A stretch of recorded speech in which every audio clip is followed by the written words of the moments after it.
दोस्तों, ये कहानी एक ऐसे व्यक्ति की है जिसकी मौत एक रहस्य बन जाती है।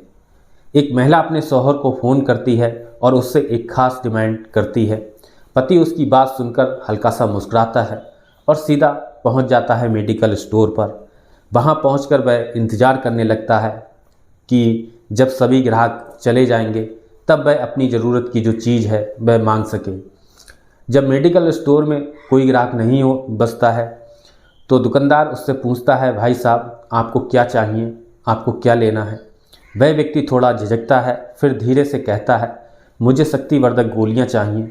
दुकानदार अंदर जाकर गोलियों का एक पैकेट लाकर उसे दे देता है, लेकिन वह व्यक्ति कहता है, भाई साहब ये गोलियां कम पड़ जाएंगी, ये पैकेट कम पड़ जाएंगे, बार बार यहाँ आना अच्छा नहीं लगता और इतने लोगों के सामने ये चीज़ मांगना भी ठीक नहीं लगता, आप मुझे ज़्यादा गोलियां दे दो। दुकानदार उसकी बात मानकर उसे ज़्यादा गोलियां दे देता है और वह व्यक्ति खुशी खुशी घर लौटता है, खाना खाता है और अब पत्नी के साथ सो जाता है। लेकिन अगली सुबह कुछ अजीब होता है। पत्नी की आँख जब खुलती है मगर पति जो होता है वो अब तक सो रहा होता है। जब वह उसे जगाने की कोशिश करती है तो पता चलता है कि वह व्यक्ति मर चुका है। ये खबर आग की तरह फैल जाती है। लोग उसकी मौत को सामान्य समझकर अंतिम संस्कार कर देते हैं, लेकिन जब 24 घंटे बाद हकीकत सामने आती है तो पता चलता है कि ये कोई साधारण मौत नहीं थी बल्कि हत्या थी। आखिर ये हत्या कैसे हुई, इसके पीछे कौन था, इस राज से पर्दा उठाने के लिए पूरी कहानी को समझना जरूरी होगा। नमस्कार दोस्तों, मैं हरीश शर्मा स्वागत करता हूं आपके अपने YouTube चैनल HR क्राइम सफर में। दोस्तों, आपसे एक ही गुजारिश है कि वीडियो को लाइक और चैनल को सब्सक्राइब कर दीजिए। दोस्तों, आज की जो सच्ची घटना मैं आपको सुनाने जा रहा हूं, ये सच्ची घटना उत्तर प्रदेश के कानपुर ज़िले के बिठूर थाना क्षेत्र के ध्रुवनगर एक मोहल्ला लगता है। ये घटना वहीं की है। दरअसल दोस्तों, 19 जनवरी 2025 की सुबह करीब 6:30 बजे का समय रहा होगा। अचानक एक घर से ज़ोर ज़ोर से रोने की और चीखने की, चिल्लाने की आवाज़ें आने लगीं।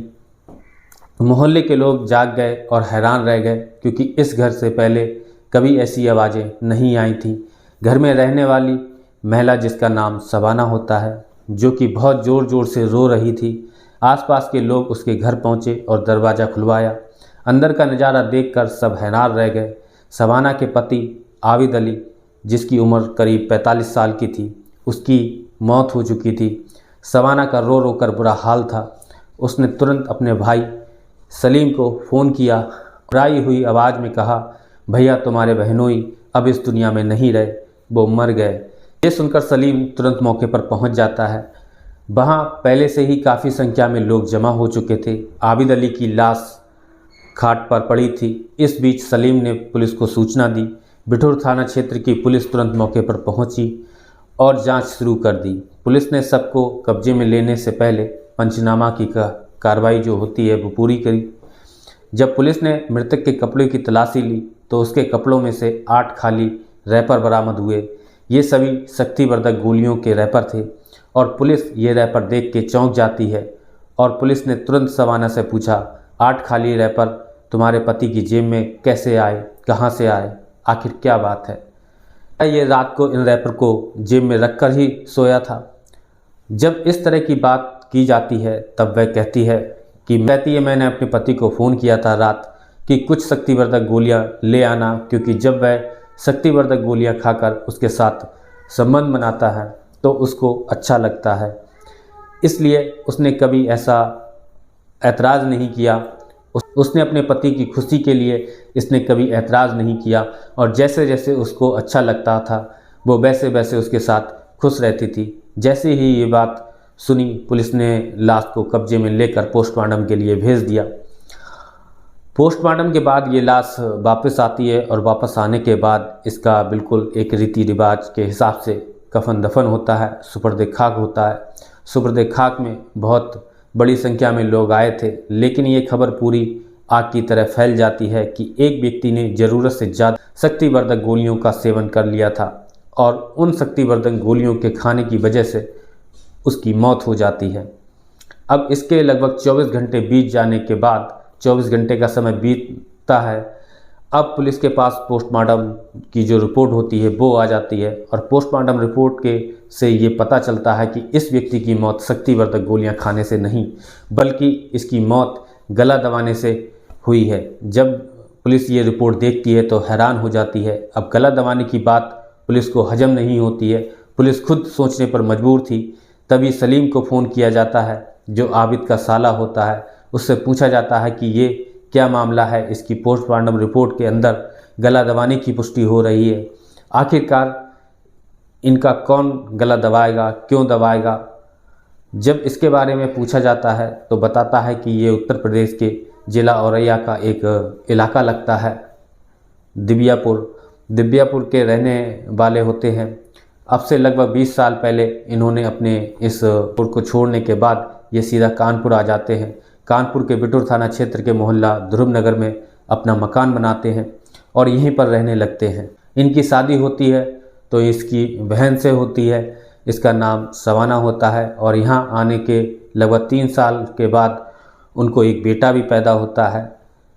उस बेटे की उम्र लगभग 16-17 साल के आसपास रही होगी। जब इस महिला से पूछा जाता है कि आखिरकार क्या वजह है तो महिला कुछ सही बात नहीं बताती है। तभी पुलिस उसका मोबाइल अपने कब्जे में लेती है। साथ ही जो आबिद अली जो मर चुका था उसको सुपुर्द खाक कर दिया गया था, उसका भी मोबाइल कब्जे में लिया जाता है और दोनों मोबाइलों की CDR निकलवाई जाती है। जो ये आबिद अली होता है उसके मोबाइल की तो कोई कॉल डिटेल में कोई ऐसी खास बात नहीं पाई जाती है, लेकिन सवाना का जो मोबाइल था उसमें वह एक लड़के से बहुत ज़्यादा बातें करती थी और उस लड़के की उम्र उस महिला से सवाना से कम 20 साल कम होती है, यानी कि 20 साल छोटा होता है। अब सलीम से यानी कि साले से जब ये पूछा जाता है कि रिहान उर्फ तालिब जो कि उन्नाव के बगरमऊ इलाके का रहने वाला होता है, जिसका नाम रिहान उर्फ तालिब होता है, जिसकी उम्र लगभग 20 या 22 साल के आसपास होती है, इससे तुम्हारा क्या रिलेशन है, क्या ताल्लुक़ है, क्या ये आबिद का रिश्तेदार है या सवाना का रिश्तेदार है, आप जानते हो या नहीं। तो वो ना तो आबिद का रिश्तेदार होता है ना ही सवाना का रिश्तेदार होता है, लेकिन सवाना की और रिहान की बहुत ज़्यादा बातें होती थी। अपने से छोटे 20 साल लगभग छोटे लड़के से अब पुलिस अब उस लड़के को भी हिरासत में ले लेती है। हिरासत में लेने के बाद उससे भी पूछताछ करना शुरू करती है और सवाना से भी पूछताछ करना शुरू करती है। तो चौंकाने वाली बात सामने आती है। दरअसल साल 2024 की शुरुआत की ये बात होती है। इस सवाना नाम की महिला ने, जिसकी उम्र लगभग 42-43 साल के आसपास रही होगी, उसने अपना एक इंस्टाग्राम आईडी बनाकर उस पर पोस्ट डालना स्टार्ट कर देती है। अपनी फ़ोटो पिक्चर डालती रहती है और ये पिक्चर अपनी 22 साल के आसपास की जो पुरानी जब वो जवान थी उस टाइम की पिक्चरें उस पर इंस्टाग्राम पर पोस्ट करती है। उस वक्त के जितने भी फ़ोटोग्राफ उसके पास थे वो बारी बारी से इंस्टाग्राम पर डाला करती थी। एक दिन रिहान उर्फ तालिब जो कि दिल्ली में ऑटो चलाता था, ये भी अपना इंस्टाग्राम चलाता है और चलाते चलाते इसकी नज़र सवाना पर आकर रुक जाती है। सवाना की फ़ोटो पे आकर पोस्ट पे आकर रुक जाती है। उसकी जो पोस्ट होती है उस पर ये लाइक करता है, कमेंट करता है और फिर धीरे धीरे इनकी बात होती है, दोस्ती हो जाती है, एक दूसरे से फ़ोन पे बातें शुरू हो जाती हैं। एक दिन ऐसा भी आता है कि सवाना रिहान से कहती है कि आप मिलने आ सकते हो, मैं कानपुर के बिठूर थाना क्षेत्र में रहती हूँ। जैसे ही ये बात रिहान सुनता है तो रिहान कहता है कि जो तुम्हारा पति है वो, तो उसने कहा मेरा पति जगह जगह जाकर मेलों में झूले लगाता है, वो कई दिन के लिए घर से बाहर भी रहता है। उसका जो बेटा है वह अपने मामा के साथ रहता है, मामा यानी कि सलीम के साथ रहता है। पति जब घर से बाहर रहता है तो तुम्हें आने में कोई ऐतराज़ नहीं होना चाहिए। यानी कि उससे मिलने के लिए इसके पास एक बेहतरीन मौका था। रिहान ने सवाना को देखा तो उसकी उम्र बहुत ज़्यादा लग रही थी, लेकिन जो फ़ोटो देखे थे वो 20 साल छोटे के देखे थे। लेकिन जब दोनों में दोस्ती हो जाती है, दोस्ती गहरी हो जाती है और इसके बीच में जो उम्र की दीवार थी वो छोटी बढ़ जाती है। यानी कि दोनों एक दूसरे से मिलकर ये फिर अब इनकी दोस्ती कुछ ज़्यादा ही गहरी हो जाती है। यानी कि बताया जाता है कि ये दोनों एक दूसरे के साथ शारीरिक संबंध बनाने लगते हैं, एक दूसरे के बहुत करीब आ जाते हैं। अब इन्होंने लगभग 3-4 बार इस तरह से मिलने का मौका जुटाया। तभी सवाना ने अपने पति के बारे में बताया कि वह मुझे बहुत बुरी तरीके से मारता है, पीटता है, मैं अलग रहना चाहती हूँ, लेकिन वो ज़बरदस्ती मुझे अपने साथ रखना चाहता है और मेरा बेटा इसीलिए अपने मामा के साथ रह रहा है। मैं अपने पति से छुटकारा चाहती हूँ। जब बात छुटकारा पाने की आती है तो रेहान से कहा जाता है कि तुम मेरी मदद नहीं कर सकते हो। रेहान कहता है कि ठीक है, मैं बात करता हूँ। रेहान का एक दोस्त होता है जिसका नाम विकास होता है। विकास बदायूं के गोविंदपुर धोबी मोहल्ले का रहने वाला होता है और साल 2019 और 2020 में दिल्ली में रहकर विकास और रेहान दोनों ही ऑटो चलाया करते थे। लेकिन कुछ दिन के बाद उसने अपना एक नया काम ढूंढ लिया था, जो कि पंजाब के लुधियाना में किसी के यहाँ खाना बनाता था। ये रेहान और विकास जो लड़का है, दोनों के लगभग सेम उम्र होती है, 20-22 साल के आसपास के रहे होंगे। जब रेहान ने विकास से बात कही तो विकास को कुछ पैसे की ज़रूरत होती है। वो कहता है कि अगर तुम्हें पैसे की ज़रूरत है तो वो पूरी हो जाएगी, लेकिन तुम्हें मेरे कहने से एक काम करना पड़ेगा। यानी कि उसे एक महिला से प्यार है और उसका जो पति है वो हम दोनों के प्यार में रोड़ा बन रहा है, दीवार बन रहा है।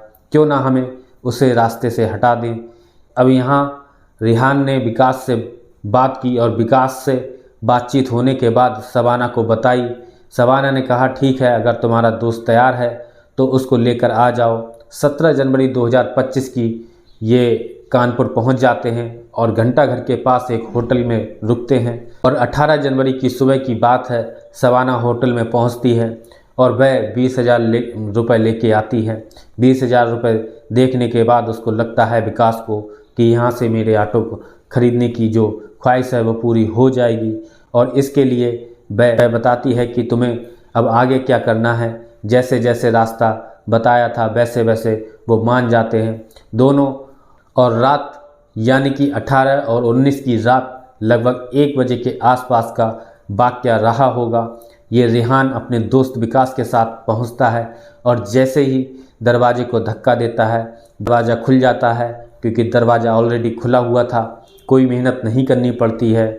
वहाँ जाकर देखते हैं इसने अपने पति को पहले से ही खूब शराब पिलाई रखी थी और बाद में उसने उसे गोलियां भी दी। उसने कहा कि ठीक है, उसके बाद हम लोग आपस में एक दूसरे के साथ रिलेशन बनाएंगे, यानी कि संबंध बनाएंगे। लेकिन शायद उसको इस तरह का मौका नहीं मिल पाया था। वो शराब पीने के बाद बेहोश हो जाता है। रात के करीब 1 बजे के आसपास जब रेहान और विकास आते हैं तो ये सवाना उसके ऊपर अपने ही पति के सीने पर बैठ जाती है। जो विकास होता है वो उसका गला दबाता है और ये दोनों मिलकर, रेहान और सवाना मिलकर उसके हाथ और पैर दबा लेते हैं। लगभग 15-20 मिनट तक ये इस तरह का जद्दोजहद चलती रहती है, यानी कि आबिद अली का गला दबाकर उसकी हत्या कर दी जाती है। इसके बाद आराम से, तसल्ली से इन्हें मौका मिलते ही जब ये रेहान और विकास यहाँ से चले जाते हैं, जाने के बाद जब दिन निकलता है, सवाना ने नाटक करना शुरू कर दिया। नाटक वो इस तरह से कर रही थी जैसे उसे अपने पति के मरने का बेहद अफसोस है, बेहद दुख है। रोते रोते जब उसने अपने सगे भाई सलीम को फ़ोन किया, सलीम जब अपने भांजे यानी कि सलमान को लेकर मौके पर पहुंचता है तो अपनी बहन को रोते हुए देखकर उसे बड़ा आश्चर्य हो रहा था कि जिससे हमेशा लड़ाई झगड़े की आवाज़ें आया करती थी, आखिरकार उसकी बहन इतना अच्छा, मतलब ऐसा अपने पति के लिए मरने का इतना अफसोस क्यों कर रही है। उसे शक होता है और तभी वो पुलिस को फ़ोन करता है, यानी कि सलीम फ़ोन करके पुलिस को बुलाता है। उसको पहले ही वक्त से लग रहा था कि कहीं ना कहीं उसकी बहन का कुछ ना कुछ झोल है। सलीम की तहरीर के आधार पर FIR दर्ज होती है।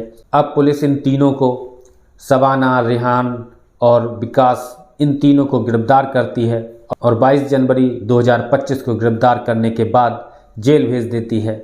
जब इस घटनाक्रम का खुलासा होता है, पुलिस जब मीडिया को ये बात बताती है कि मीडिया के सामने पूरी कहानी आती है, तो पहले शक्तिवर्धक गोलियों की बात सामने आई थी। बाद में पता चलता है कि 20 साल छोटे प्रेमी के साथ मिलकर और प्रेमी ने दोस्त के साथ मिलकर इस महिला के पति की हत्या कर दी है। फिलहाल ये जेल में है और आगे कब तक जेल में रहेंगे आप अंदाज़ा लगा सकते हैं। इसमें एक नहीं 3 जिंदगियां पूरी तरह से बर्बाद हो गई। लेकिन वाकई उस व्यक्ति जो इसका भाई होता है सलीम की हिम्मत की दाद देनी पड़ेगी, तारीफ़ करनी पड़ेगी, क्योंकि उसने अपनी ही बहन के खिलाफ़ मुकदमा दर्ज कराया और उसको जेल भिजवाने में अहम भूमिका निभाई। दोस्तों, इस पूरे घटनाक्रम को सुनाने का उद्देश्य किसी को परेशान करना नहीं है, किसी का दिल दुखाना नहीं है, बल्कि आपको जागरूक करना है, आपको सचेत करना है। इस महिला को अगर अपने ही पति के से अलग होना था तो अलग होने के बहुत सारे रास्ते थे। इस तरह से जो उसने कदम उठाया था वो वाकई ही बहुत भयानक है। शायद आगे की ज़िंदगी सलाखों के पीछे गुजरेगी और अंधेरी कोठरी में रहेगी। शायद तब उसे जाकर एहसास होगा कि उसने क्या अपराध किया है। दोस्तों, आज की वीडियो में बस इतना ही। मिलते हैं एक नई वीडियो में नई कहानी के साथ। तब तक के लिए जय हिंद, जय भारत।